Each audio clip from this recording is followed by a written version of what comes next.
Sorry, did I keep you waiting? Apologies for the hiatus, but we've had some new breakthroughs in the curious case of the Bog brothers. If you're just now joining us for the first time, part 1 is linked below, but to summarize, a pair of wealthy French twins managed to fake their way into Ph.Ds. by writing 5 nonsense physics papers. And for a while it looked like that was the end of the story. So how did we get to this?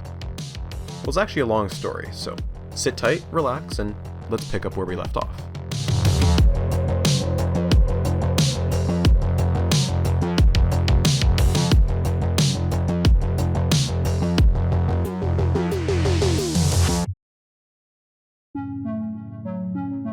The forum post that exposed the brothers was made in October of 2002, and it was quickly flooded with traffic. Within the first week, the brothers themselves even made an appearance. By early November, the news outlets had picked up the story while the brothers continued to get dogpiled. After a while though, the brothers had learned to stop posting public comments, and had started privately emailing scientists to level the playing field. But after a while, the scientists got bored. It was like talking to a brick wall. Arguing with the brothers privately wasn't productive, and was far less interesting than seeing it play out in a public forum where people could spectate. For most of 2003, things remained quiet. At least that's what it seemed like at the time. In hindsight, the brothers were active behind the scenes, but for now, we'll skip forward to 2004. By that point, Igor and Grichka had a new show airing, Rayon X, and in June they had released a new book, Avant le Big Bang. Big Bang doesn't have a translation in French, it's just Big Bang. I find that very funny. This book adapted their thesis work into their signature pop style, full of mysticism and grand ideas. Most relevant to us, though, it's where they shared their perspective on the controversy.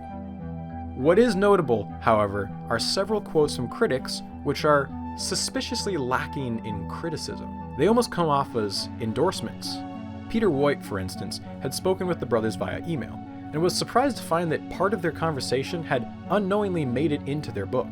Even more surprising was that the quote was more supportive than he remembered it being. His sentence, "It's certainly possible that you have some new worthwhile results on quantum groups," got translated into the following. Certainly possible became absolutely certain. A polite send-off had transformed into a glowing review. An innocent mistake?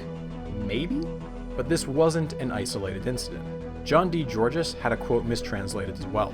Incomprehensible articles cannot pass through such a procedure, and certainly not 5 times. Now, if I read that quote out of context, I'd assume he was defending their papers, as in, their papers had to have some value to make it through the review process. But his actual quote was, "Nonsense is not supposed to get through this process, certainly not 5 times. It's a subtle difference, but it's there. Cannot pass and not supposed to pass are 2 very different meanings. Now, it's one thing to mistranslate the words of your critics and have them call you out. Of course they'd be mad. But it's another thing entirely to get called out by people who once defended your work.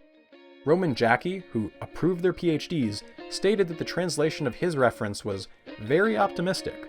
Sean Majid, another of the Ph.D. committee, was less polite, stating that the mistranslation was non-authorized and a fabrication by the brothers. His words, "interesting results," had been changed to "important results," and "a draft mathematical construction" became "the first mathematical construction." Now, the mistranslations show a pattern of behavior, but there is at least plausible deniability due to English being their 3rd or 4th language. But the twins have even misattributed praise to the wrong person. Early on in the scandal, they sent out an email that quoted supportive statements by a Laurent Friedel. Friedel denies making those remarks. Friedel had merely forwarded an email message containing the supportive remarks, and the brothers attributed them to him. Now, Avant le Big Bang is a lengthy book, and beyond the mistranslations and misquotes, there are plenty of major and minor technical mistakes. User YBM has a great post on the Epiphysics forums where they break down all the errors and inaccuracies, which I've linked below. The brothers promised to respond to this list in 2 to 3 days, but ultimately waited 3 months before claiming they had a 60-page response written up, only to never post it. They did, however, double down and later triple down on one bizarre inaccuracy, which in the grand scheme of their book was nowhere near their worst mistake. They claim in the book that the golden ratio is a transcendental number. a transcendental number is one that cannot be expressed in terms of the root of a polynomial. You probably know the most famous example of this, pi, whose decimal places just go on forever without any pattern.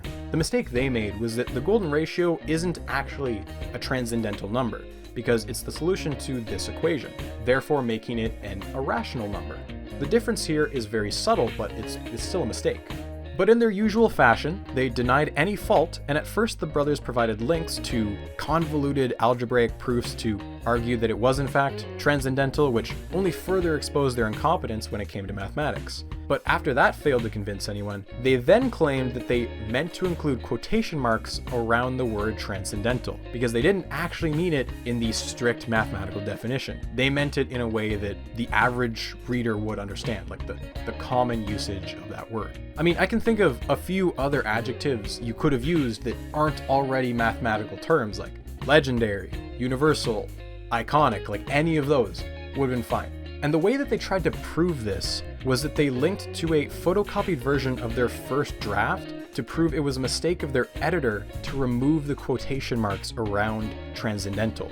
YBM, again, going the extra mile here, pointed out that if you viewed the pictures in an image editor, Igor had left in clear signs of photoshopping. The spacing around the quotation marks are out of whack, and you can actually see part of the letter T is cut off by the rectangular snipping tool. Why the brothers felt that they needed to save face over this dumb, trivial issue was never explained, and a lot of people thought that this would be the peak of their absurdity. By this point, it had become clear to everyone that the twins were not looking to engage with critics in good faith. Continuing to interact with them was at best a waste of time, and at worst an opportunity for them to twist your words in their favor. And again, this could easily have been the end of the story. The academics got bored and were ready to move on. But the brothers simply wouldn't let that happen.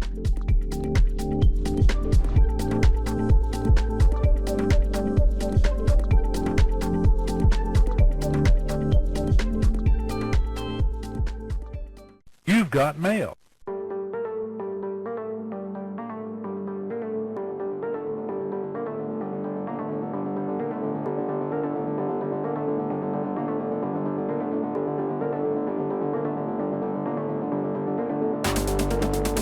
It was assumed that throughout 2003 and 2004, the twins were occupied with the publishing of their newest book and their most recent TV show. A careful look back, though, would reveal that they also had other, more secret projects underway.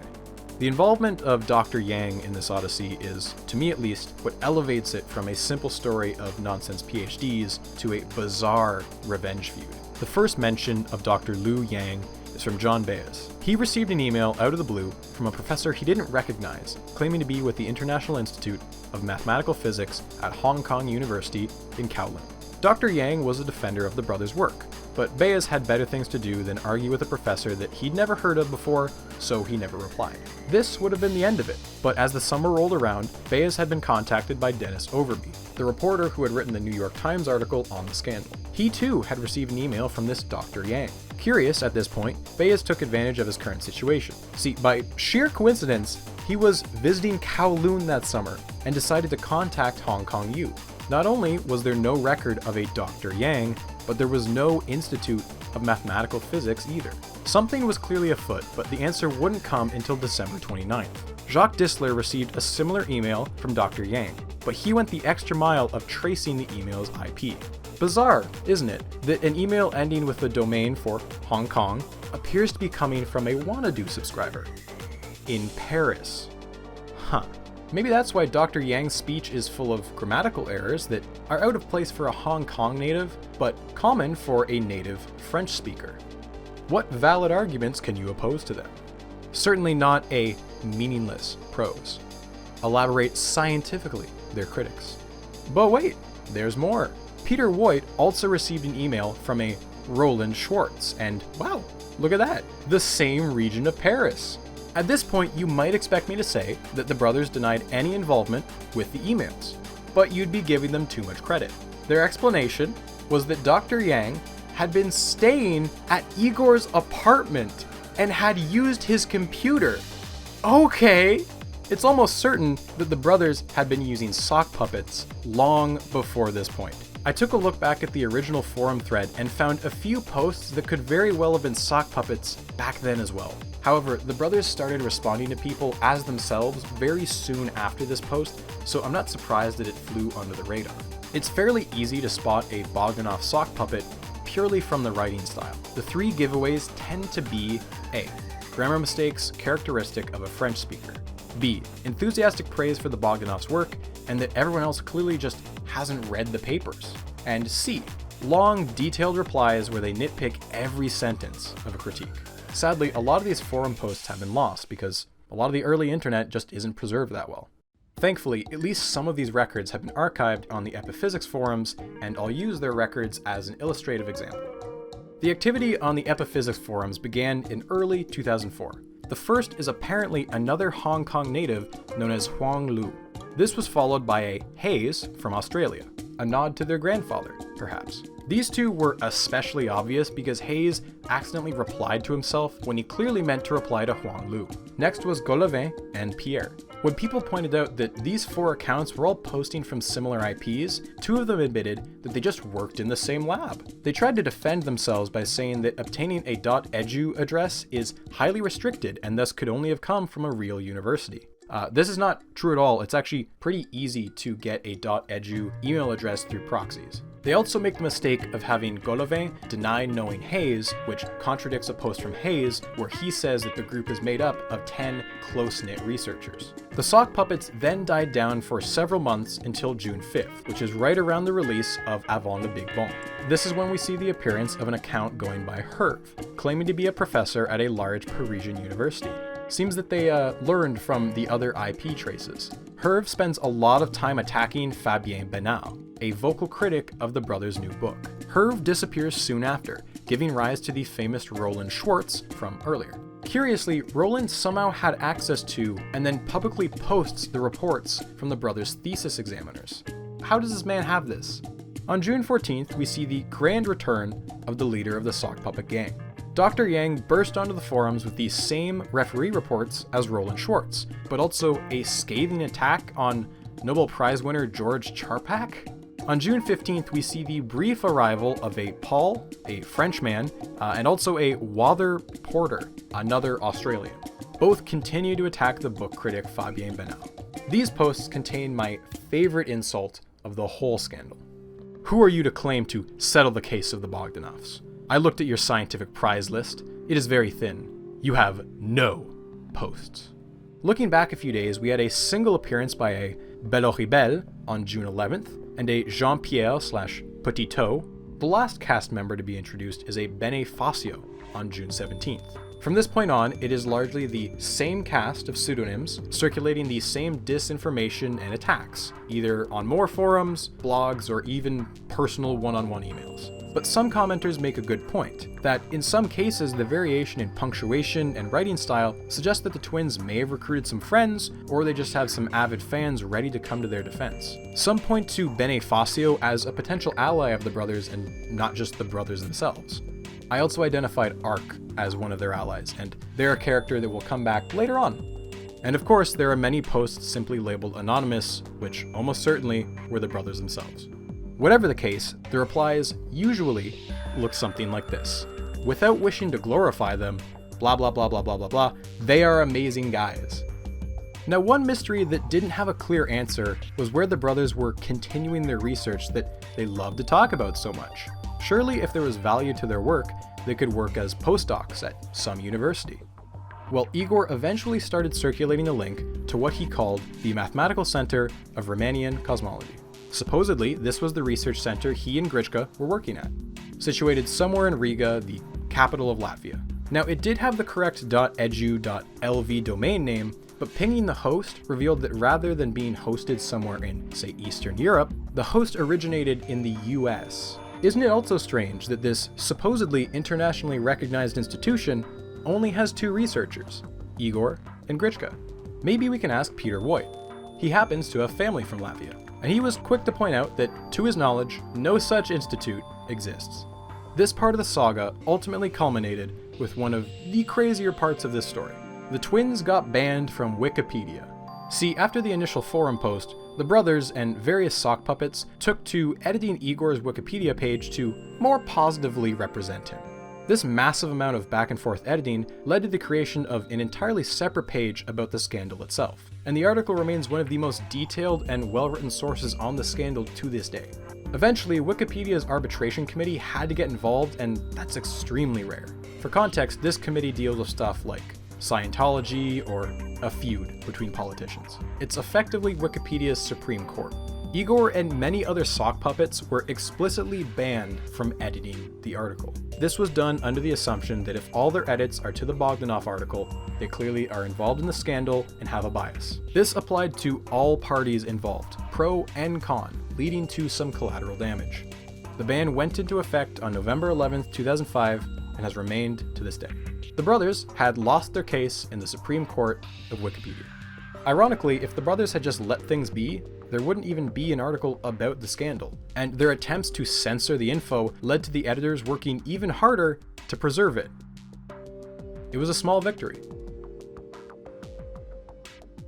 Sadly, one that would be overshadowed by the battles that were yet to come.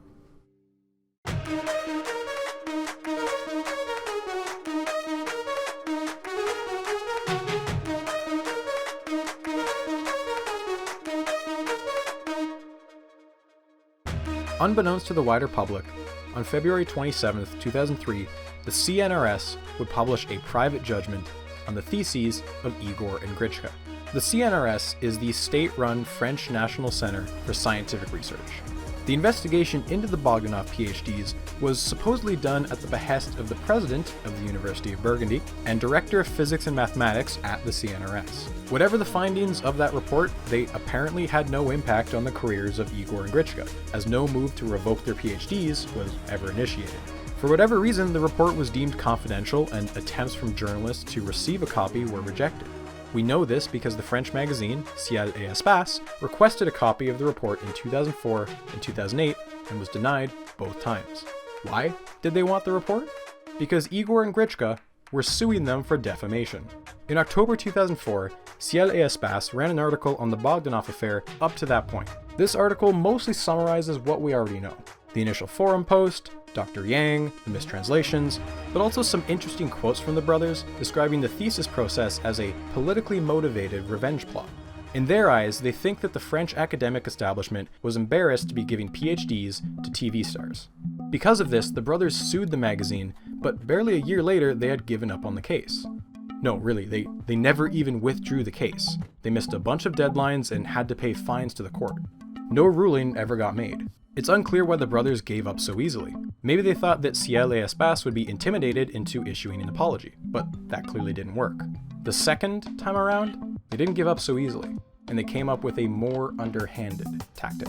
Back in 1991, the twins had approached John Barrow, asking him to serve on their PhD committee. This was before they were kicked out in 1993 and had to restart at a new university. They were very anxious to obtain PhDs very quickly, and they tried to con me into becoming an examiner.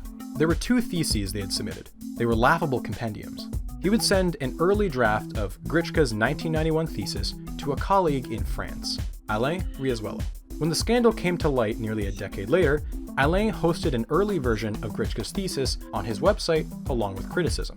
The website received a whopping traffic of 62 views. But of course, this insult couldn't go unanswered, and in May 2011, Grichka sued Alain for copyright infringement. And after nearly a year, he won! Alain was ordered to pay only a single euro in damages, a symbolic punishment. But the French scientific community was outraged. An open letter signed by 170 academics railed against the legal system, arguing that this was a transparent attempt to silence criticism under the veil of a copyright dispute. The next twist in the story took even the brothers by surprise. On October 15th of 2010, the French magazine Marianne got hold of a copy of the mythical CNRS report and published 8 pages from it, with the names of all the authors redacted and no signatures shown. What this means is that someone from the CNRS leaked it to reporter Nathalie Gauthier. The report was scathing. It would be easy, but cruel, to list the numerous errors which spatter this text. One of the 8 chapters of this thesis contains a construction at the level one might find in an undergraduate essay, but very badly written. The other 7 contribute nothing to mathematics. Unfortunately, even a rapid reading evokes strong suspicions about the scientific contribution and about the quality of the presentation of this work, and a deeper analysis only confirms these suspicions. The conclusion of this report, based on the detailed analysis presented below, is clear and unambiguous. The value of this work is nil. The Bogdanoffs, as you might expect, were seething. According to them, they had zero knowledge of this report's existence, and given that they had yet another TV show airing, the timing was less than ideal.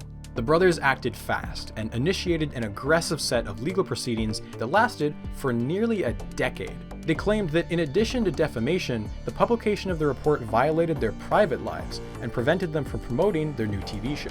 So let's break down the results. The brothers successfully won a 3-year-long court battle against the magazine Marianne for publishing the report. The ruling was based on what the court considered defamatory remarks that went beyond simple criticism. Words like fictional and imposters. The judge also cited the lack of signatures on the leaked report, the redacted authors, and not asking the brothers for comment first as key factors in the ruling of the case. The court did not consider the report a breach of their private lives, however, since the report was purely a technical assessment with no personal details. This may seem like an odd angle for the brothers to take, but France has some of the strongest privacy laws in the world, so it wasn't as unrealistic as you might expect. In the end, Marianne was ordered to pay damages for the defamatory remarks, 640,000 euros.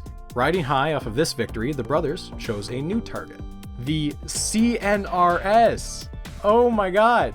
The brothers' demands to the CNRS were to do one of the following.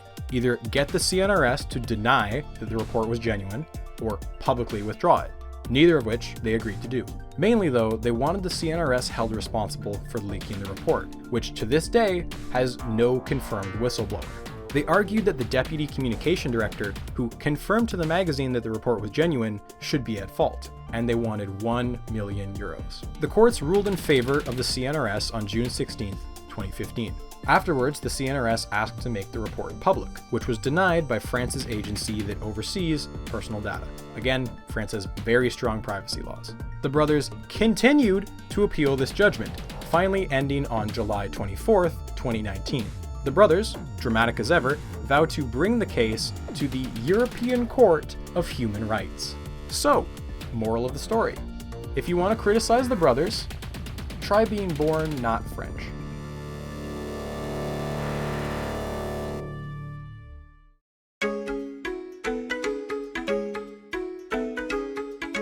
I alluded to this a bit earlier, but the brothers were not without their supporters. And I'm not talking about their book publishers or the TV executives that continue to give them a spotlight. I mean the ride-or-die defenders of their work who are willing to put their reputations on the line for the brothers.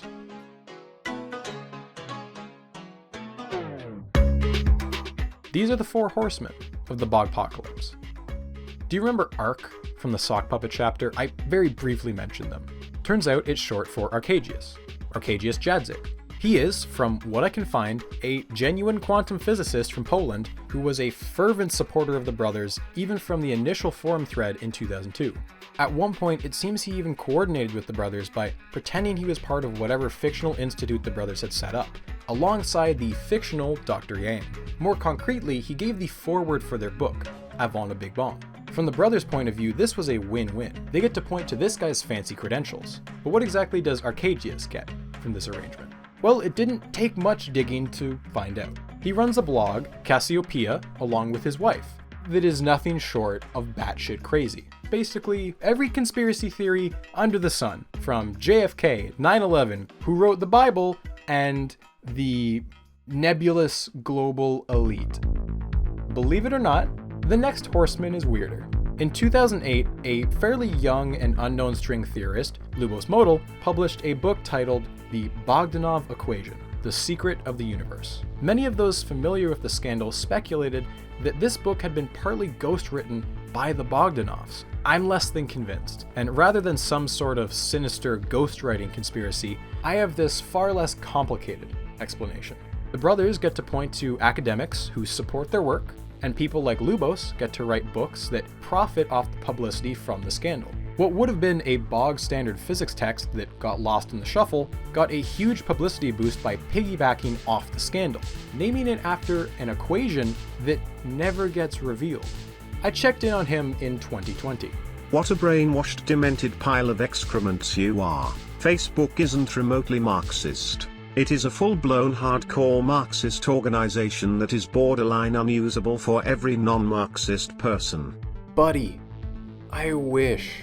This is my private blog whose comment section is not open to the public, and that fact has consequences. You are effectively a violent, stupid troll who has broken into my living room through the window. If I had a firearm, I would have the right to shoot you dead. The one nice thing I'll say about Lubos is that at least he's not a 5G truther. Next, we have Luis Gonzalez Mestas, a cosmologist with CNRS who, oh wow, wrote the foreword for Le Mystère du Satellite Planck, another one of the brothers' books. He later wrote his own book, L'énigme Bogdanoff, in 2015. This book piggybacks off the Bogdanoff affair to opine about the state of research in France and some general whining about censorship. Lewis is perhaps the most normal of the Bogdanoff horsemen, or at least the only one smart enough to keep his spiciest opinions off the internet. Finally, we have Micah Jovanovic, the founder of Megatrend University in Serbia, where he appointed the brothers as professors of cosmology, and incidentally, our buddy Lewis too. Micah also, and I hope you're seeing the pattern here, wrote the foreword for and published one of their books in Serbia. Isn't it weird that every defender of the brothers has some sort of financial incentive to support them? Note that if you spent just one day on campus, it would reveal that Megatrend U, an economics school, doesn't even have a cosmology department. More generally, however, Megatrend University is known for being a degree mill that, among other things, lies about its enrollment figures, lies about who its lecturers are, lies about its university affiliates, and I swear to God I'm not making this next one up. Micah Jovanovic, the founder, resigned from his job when it was revealed that he lied about getting a Ph.D. from the London School of Economics. Great minds think alike. Now the Horsemen are a small group, and thankfully it's easy to discredit them by just showing people the shady business practices or the conspiracy theories. But this rabbit hole goes deeper, and you're not going to enjoy where we end up.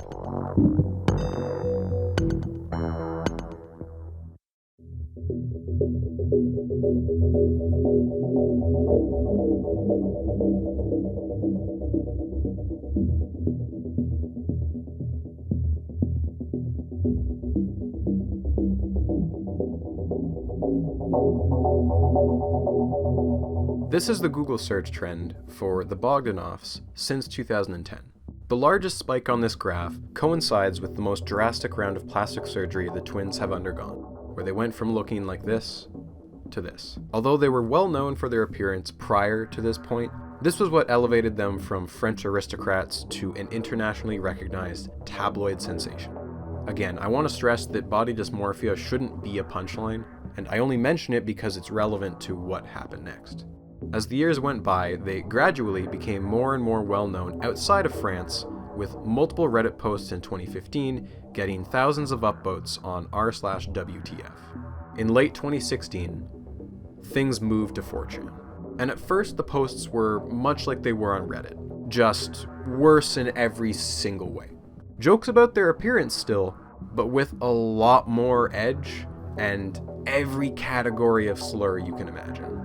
Just checking off all the boxes. And believe it or not, it escalated from there. It wasn't just jokes about their appearances now. People were asking a different question. What's their endgame? People alluded to their connections to French President Sarkozy, their aristocratic lineage, and vast wealth. You can probably tell where this is going. By this point, 4chan had fallen in love with the brothers, and the boards were flooded with various bog-related memes. For people out of the loop, seeing the message board spammed with pictures of these two odd-looking men was pretty confusing, and led to a lot of questions. But in January of 2017, someone finally said the words. Can I get a quick rundown? Rothschild's Bogdanoffs.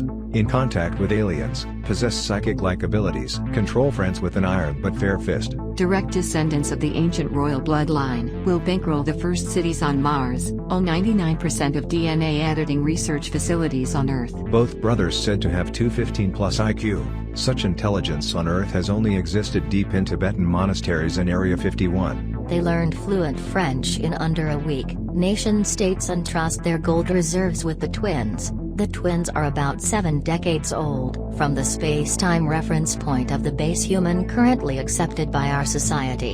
In reality, they are timeless beings existing in all points of time and space from the Big Bang to the end of the universe. We don't know their ultimate plans yet. We hope they're benevolent beings. This is what's known as the quick rundown copypasta. Whenever someone out of the loop asks who the brothers are, they're immediately swarmed with replies just like this one. From this point on, the quick rundown copypasta becomes a living document. The individual lines are changed or updated to match current events, but the sentiment stays the same. We bow to the bogs, and we have taken the bog pill. Or to put it another way, Bogdanoff brothers are red pills in human form. And the best thing about them is that they're on our side.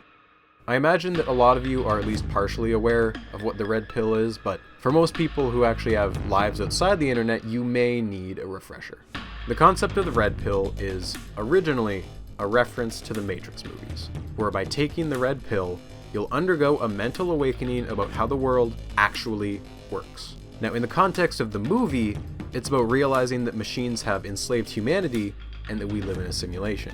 But the red pill metaphor was most famously co-opted by the incel movement and other similar right-wing reactionary groups. But various other pills have sprung up, like the black pill, the blue pill, etc. These days, the pill shorthand has been beaten to death. It's reached the point of parody. I could say that I've been yogurt pilled because I just discovered I really, really like yogurt. That's kind of how people use it now.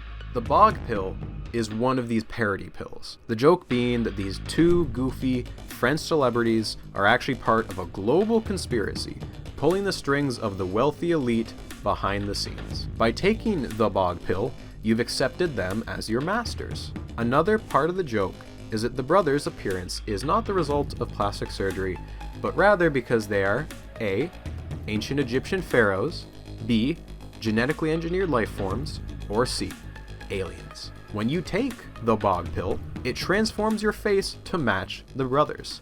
For example, see The Weeknd in one of his recent music videos.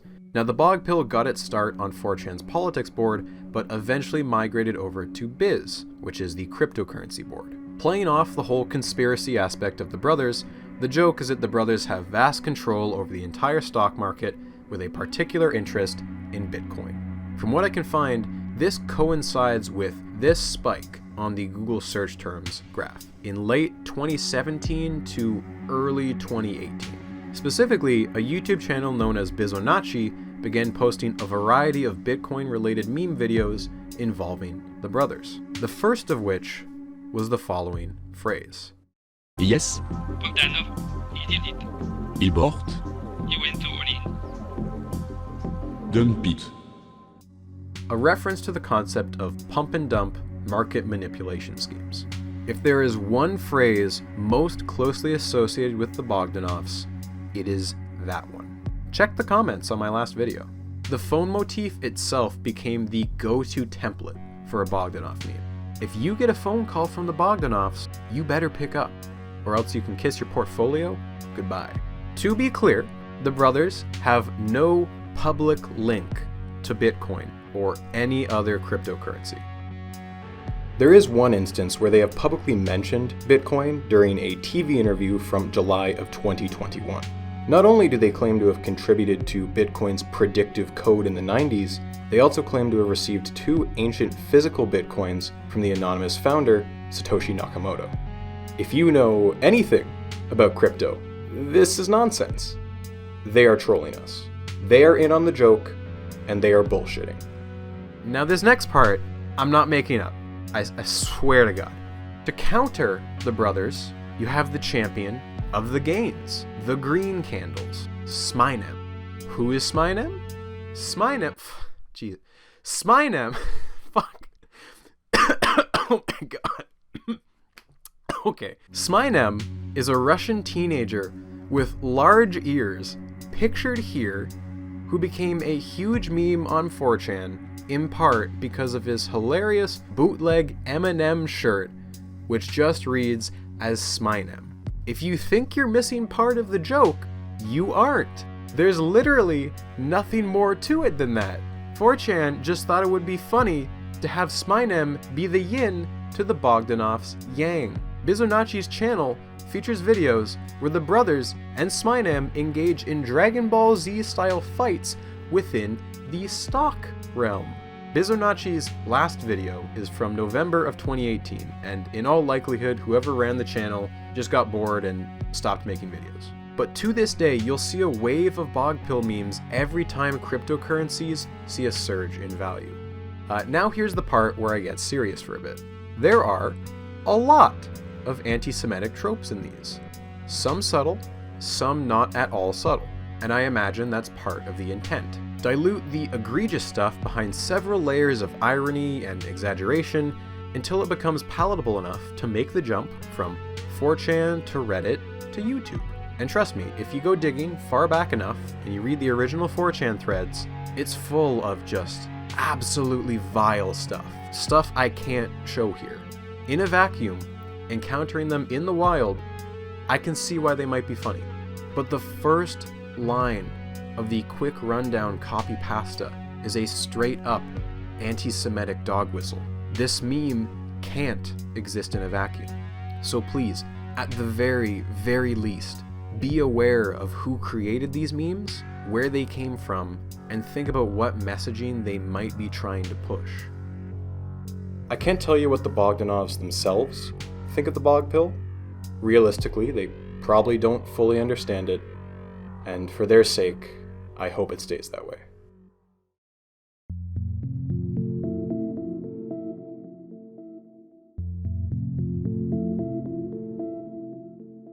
Up until now, we've covered the who, the how, the what, and the what the hell of the Bogdanoff debacle. But we've yet to uncover the why.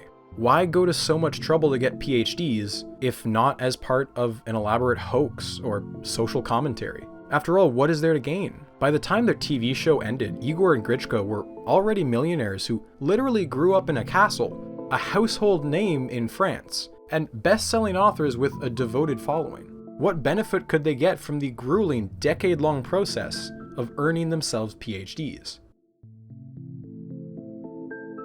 We can't know for sure, but I have a pretty good guess. And I think this quote from John Barrow can point us in the right direction. They were very anxious to obtain Ph.Ds very quickly. So the real question is, what was happening in 1991? God and Science is a 1991 best-selling book by the Bogdanoff twins. This one in particular is based on their conversations with French philosopher Dr. Jean Guiton, and deals with the philosophical ramifications of physics, cosmology, and religion. This book is notable for being the subject of another lawsuit, but this time, the brothers were the defendants. Dr. Trinh Xuan Thuan, aka TXT, was a professor of astronomy at the University of Virginia. He sued them for plagiarizing his 1988 book, The Secret Melody and Man Created the Universe. Initially, the courts ruled in favor of TXT, but the twins don't give up that easily and countersued, alleging that TXT had actually plagiarized them, borrowing quotes from interviews they did with Jean Guiton and Carl Sagan in the 1980s. In 1994, 3 members of the Academy of Sciences ruled in favor of the brothers. Ultimately, the case ended with no conclusive judgment. By 1995, both parties had agreed to settle out of court. Both parties paid their legal fees, and TXT returned the initial settlement he won.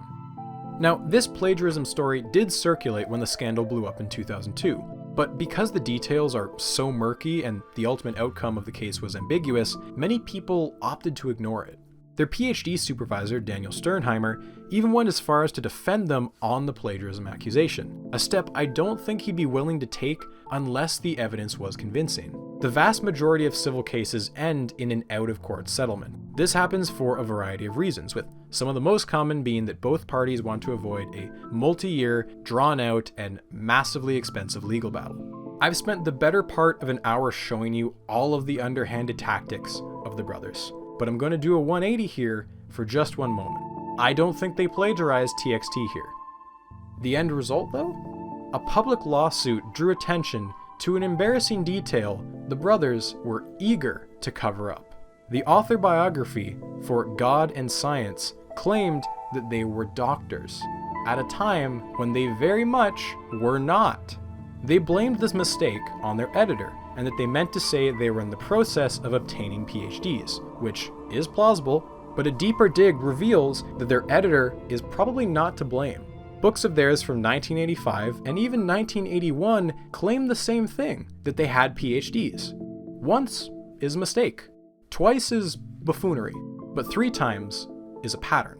I believe them when they say they always considered doing Ph.Ds, but that TV had gotten in the way. But I'm also confident that this lawsuit accelerated their timeline. Now, originally, this was where the story ended. That was my big plot twist. I didn't expect it to go any deeper. After I uploaded part 1 of this series, I managed to get into contact with Alain Riazuelo via email. He's the man the brothers sued for copyright infringement, and he's done his fair share of investigation on the twins. We know that TXT is the reason why the brothers were in a hurry to get Ph.Ds, but up until now, it was unclear how they were able to get their foot in the door. After all, they were kicked out of their first school after only 2 years, because the faculty thought they were making a mockery of the Ph.D. program. The answer lies with their second supervisor, Moshe Flato. I didn't speak much about Flato in part 1 because he passed away in 1998, a full year before their first thesis defense, and he never spoke publicly about the brothers. By all accounts, he was a well-respected expert in the field of symmetry groups, with a nearly 40-year legacy. And from an outsider's perspective, my thinking was that he was just doing his job. Igor and Grichka approached him, and he didn't give them any special treatment. He supervised them like normal students, up until his untimely passing. Alain claims that this isn't the full picture. This is a direct quote from my conversation with Alain. The story, as far as I could reconstruct it, is that Flato was unhappy with his career because, according to him, his colleagues did their best to prevent him to obtain prestigious positions, etc. Whether or not this actually happened, we know that Flato was Jewish, gay, wealthy, and was politically a right-wing voter. Even though I feel uneasy with the idea, we cannot avoid asking the question whether he at some point had been a victim of homophobia or anti-Semitism, or at least had reasons to suspect this. In any case, the most plausible explanation was that Flato wanted to get revenge on the system by allowing jokers to get Ph.Ds. Earlier I mentioned that the brothers were convinced that this whole scandal was a politically motivated revenge feud. Specifically, in their eyes, they think that the French academic establishment was embarrassed to be giving Ph.Ds to TV stars and was trying to sabotage them. And knowing what I knew back then, it sounded like a pair of narcissists trying desperately to save face. But now, maybe there was some truth to that. There was a politically motivated revenge plot, but they weren't the target, or the victims. They, at the expense of French academia, benefited because a bitter professor wanted to humiliate the institution that he felt had wronged him. When Flato passed away, Daniel Sternheimer was the logical choice to take over his students. They had met all the way back in the 1960s and had sustained a nearly 40-year publishing history together. If we can refer to Alain one last time, whether or not Sternheimer was happy to become the brothers' advisor after Flato's death is unclear to me. I spent 3 or 4 hours with Sternheimer 15 years ago and I could not figure this out for sure. But the fact that Flato, and consequently Sternheimer as well, wanted revenge on the system is established beyond any reasonable doubt, I would say. We've heard a lot from Daniel Sternheimer over the course of this series. Most of it wasn't positive. It's my hope that you'll go back and recontextualize his words and actions, knowing what you know now. Whether willingly or not, Daniel Sternheimer carried the torch of someone who meant a great deal to him. And maybe you've already guessed this next part. Flato and Sternheimer were more than colleagues. They were partners. They were life partners.